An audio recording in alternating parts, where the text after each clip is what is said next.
Greetings collectors and welcome to another Bossk Bounty video and welcome to episode 191 of Ask Boss Bounty.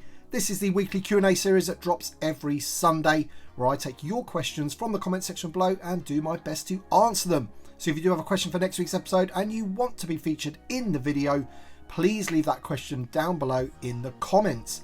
And as I say, hopefully you'll be featured next week. Now, before we do get on to the first question of the week, I just want to say a big thank you to two people from the community, two of my subscribers, that sent something to my PO box. It was a complete surprise, both of these. I did not know they were coming, and I just want to show you today what they are. This one, first of all, was from the Netherlands, and let's take a look at what it is. It came in this little jiffy bag here. It was sent to Bosk's Bounty PO Box 2154, Worthing BN12 9EW in the United Kingdom. And there was a note and it says, "Hey Tim, just wanted to let you know I'm a fan of your channel almost from the very beginning. I've been a 3.75 inch collector since the original Kenner days and I try to keep up with the TVC collecting community as best as I can.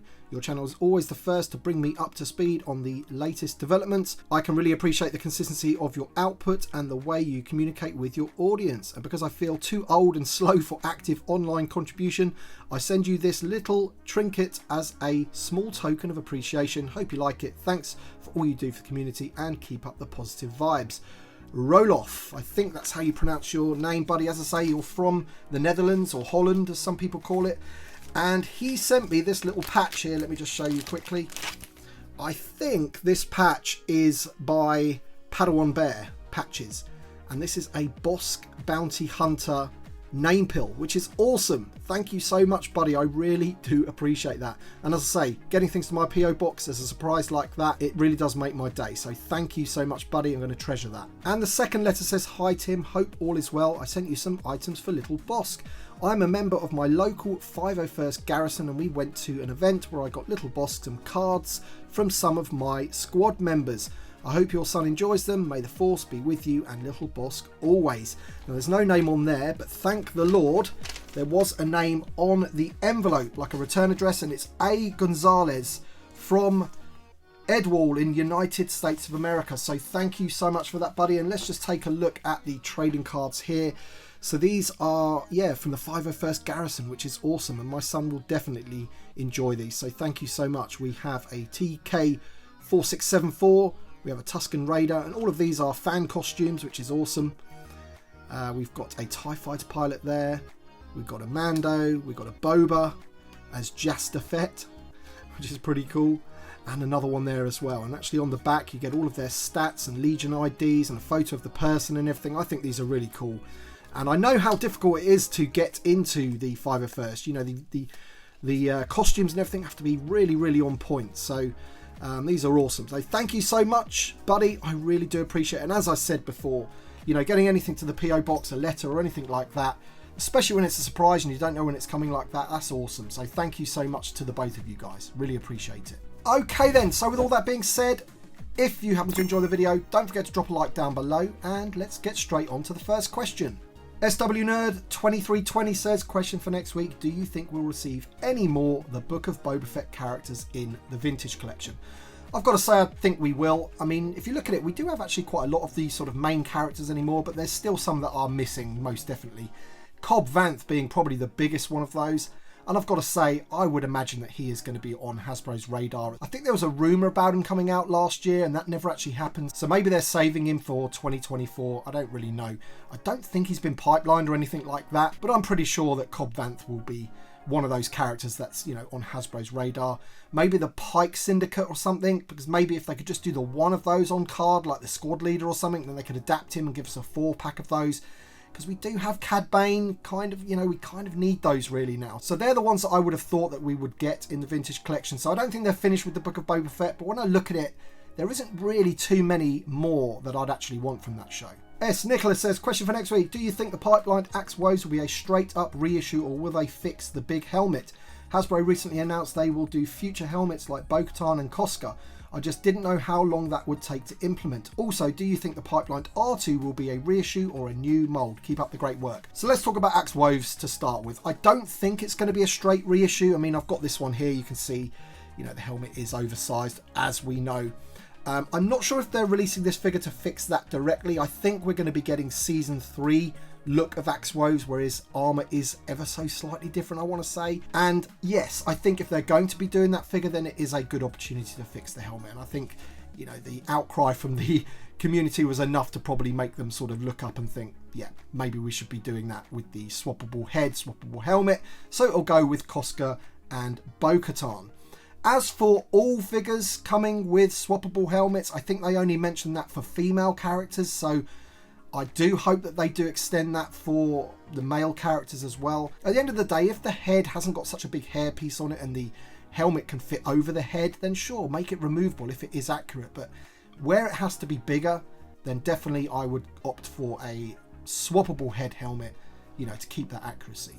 As for R2-D2, mate, I really don't know. When they pipeline those, Emily sort of said R2-D2 and Stormtrooper in kind of the same sentence as if they were reissues, but I'm not sure she meant to do that. I'm still wondering if R2-D2 will be a new figure, to be honest. I don't think it's going to be a straight reissue of what, VC149, for example.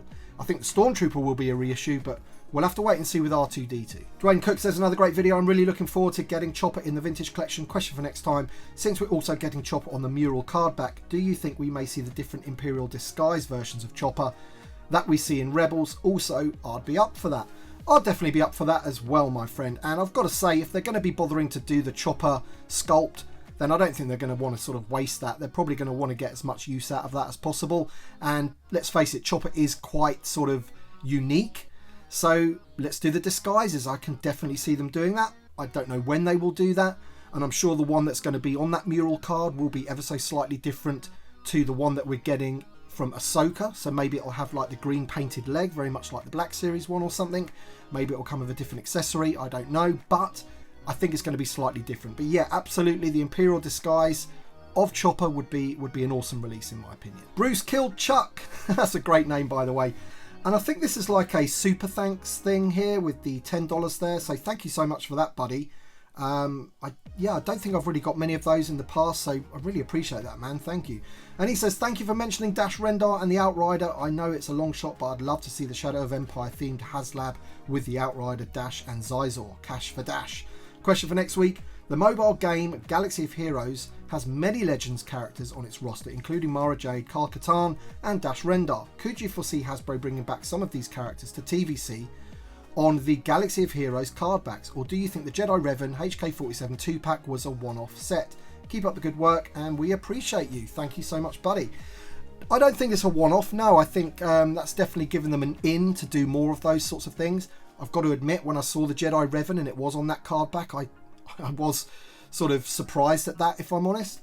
But now that they've done it, I think that they could definitely open up to more figures. But the problem is, and this is always the case, is how do they make one of those figures, you know, without having to spend all new tooling on that figure? Because it seems to me that the new tooling budget sort of gets reserved for like new media characters that need 100% new tooling, or perhaps when they go back to do like, you know, Princess Leia Organa, they've said she's going to be 100% new tooling.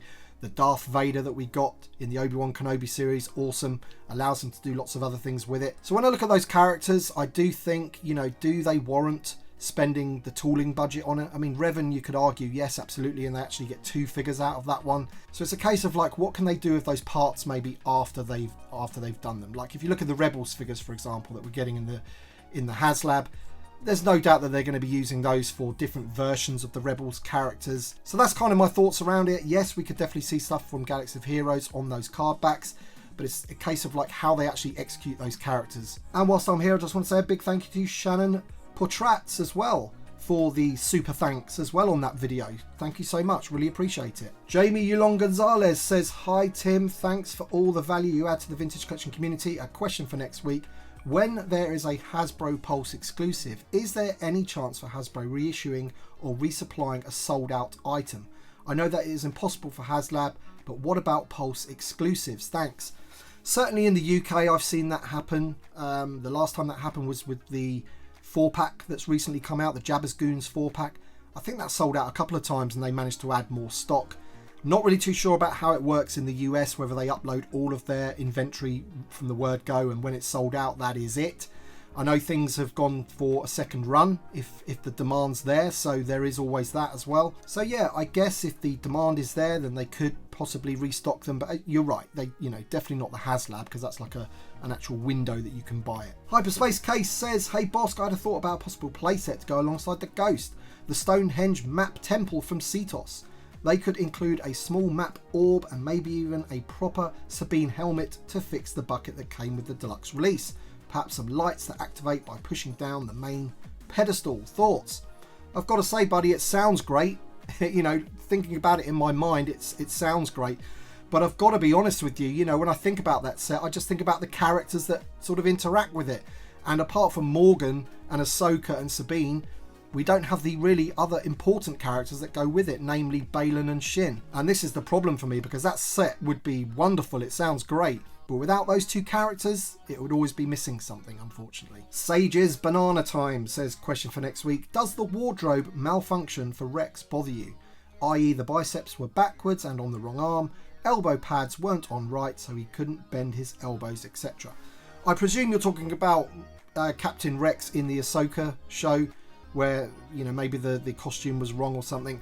I've got to say, it doesn't really bother me that. I think as long as I get the figure correct, then I'm happy. You know, as long as the figure is accurate, then that's all I need. Patreon supporter Adam Guggenheim says, hey Tim, thank you as always. On your live stream, you were getting worried about the direction of TVC. Given the parallel product lines of Lego and Hasbro on Star Wars, what do you think Lego is getting right, if anything, that Hasbro is missing?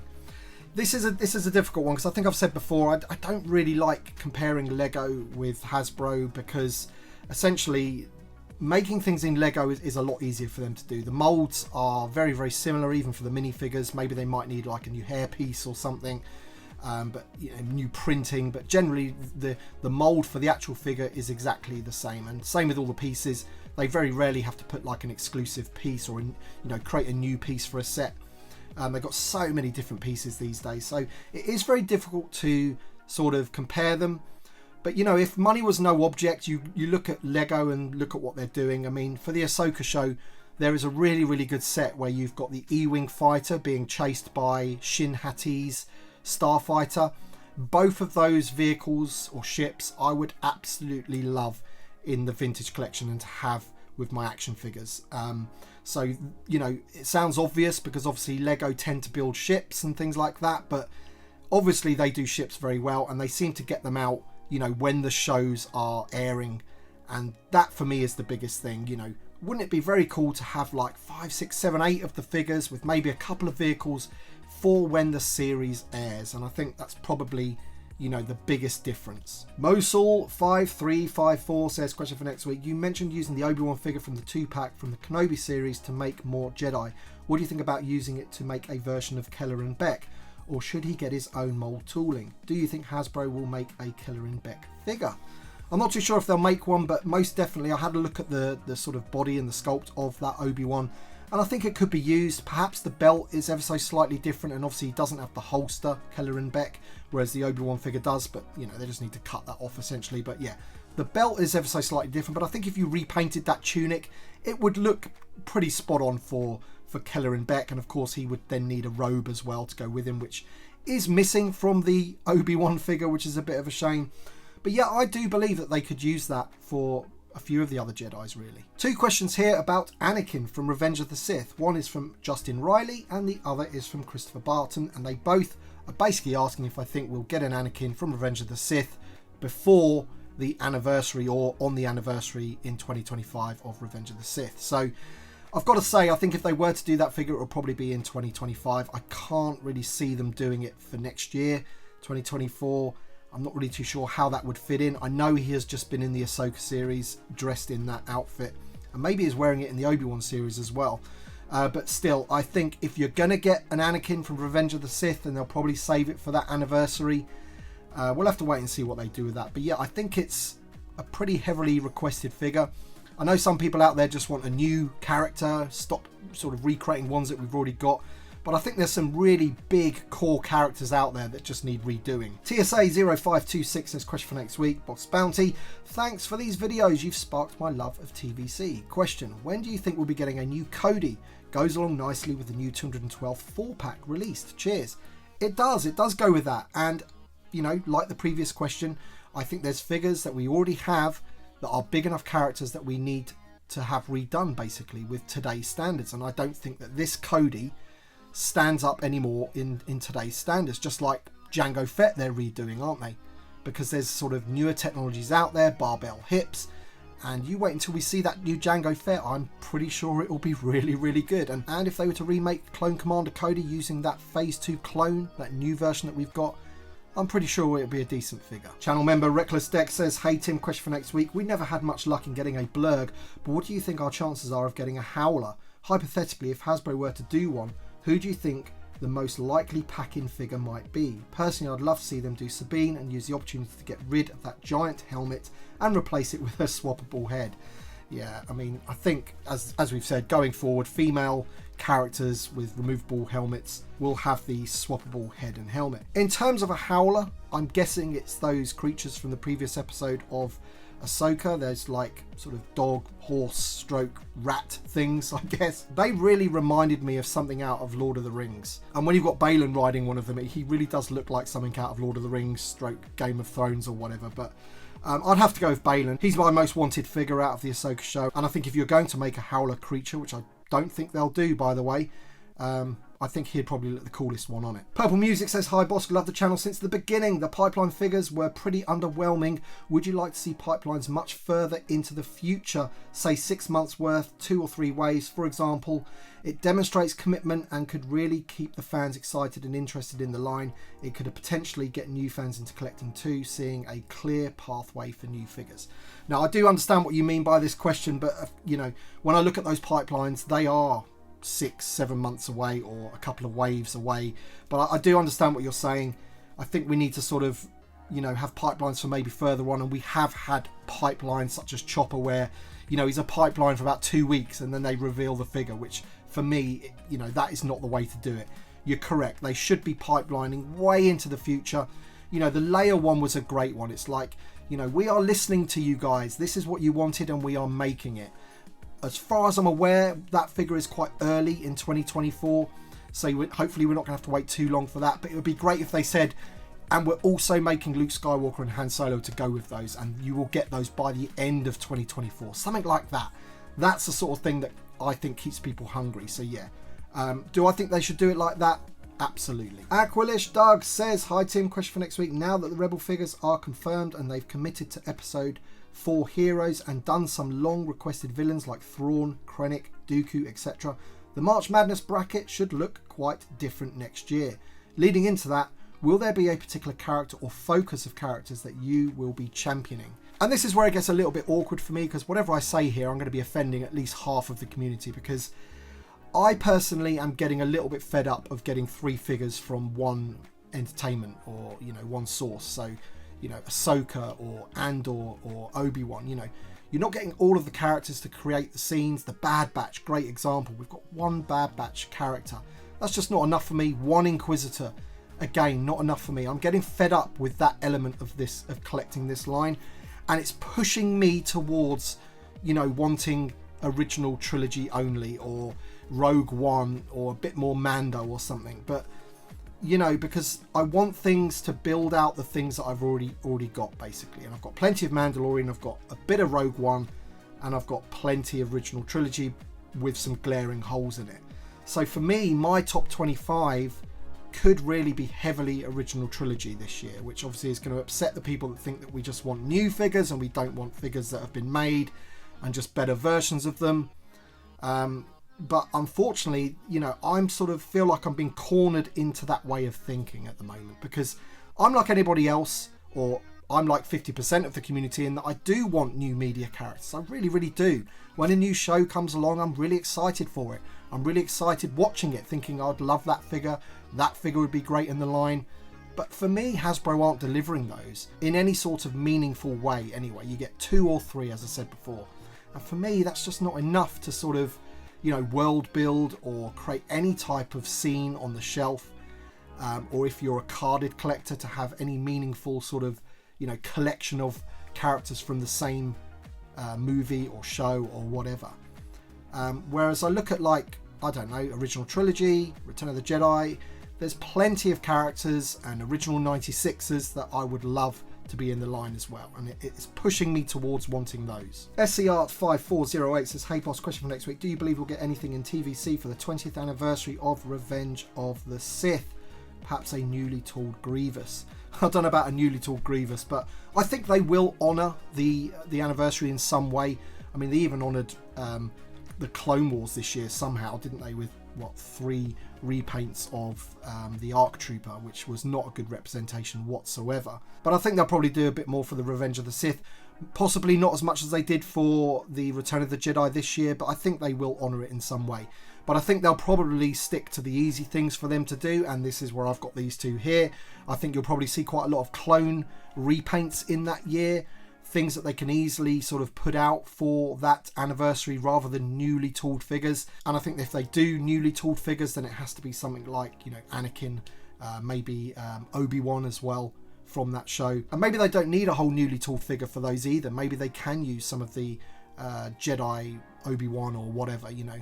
Who knows what they can do, but we'll have to wait and see. But I do think we will get stuff for Revenge of the Sith 20th anniversary. By the way, how cool would it be if they did give us a new AT-RT driver, but packed in with a newly tooled AT-RT in a vintage collection box? That would be awesome.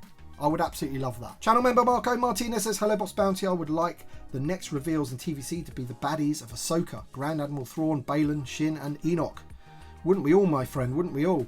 Here's hoping Hasbro is reading this. My question though is about the HasLab Ghost. Does the Hasbro team know that the front ramp of the ship has the yellow and black lines on the floor, designating each step? Because during SDCC showing of the Ghost, the ramp was all grey. And will Hasbro continue to upgrade with details on the Ghost until its release? So I've got no idea whether they know about that or not. It's the first I've heard of it as well. I've got to say the model that they had at SDCC was definitely nowhere near the final version. We got new pictures after that on Hasbro Pulse of sort of like the 99% decoed version of it. What I would say is that it definitely hasn't gone into production at this point in time. You know, it's not in the factory being made right at this moment. So there probably is still time for them to make small changes. And if that's something that they've seen, then maybe they will do that. The thing is, some of the minor details, especially paint apps of the interior, sometimes can be quite limited, even for a vintage collection vehicle. If you look at the Razor Crest, for example, as lovely as that ship is, the interior is a bit dull. It's that bluey plastic. There is not much sort of paint apps to it at all. And obviously that's just to keep the cost down, basically. So who knows if they'll do that, whether it's important enough to do that. As I say, it's not something I've noticed myself. Alright then guys, that's it for this week's video. I hope you've enjoyed it. Thank you so much for watching. And also, if you do have a question for next week's episode and you want to be featured in the video, please leave that question in the comment section below. As always, I really enjoy answering your questions. It is possibly the favourite time of the week for me in terms of my channel. Absolutely love doing these videos, so thank you so much for participating. Thanks to my Patreon supporters and channel members, as always, for the extra support. Thank you to everybody that did a super thanks on last week's video, totally unexpected. And also thank you to the 2 people that sent me something to my PO box. I feel very blessed, so thank you so much to everybody. Alright then guys, we shall see you on the next one.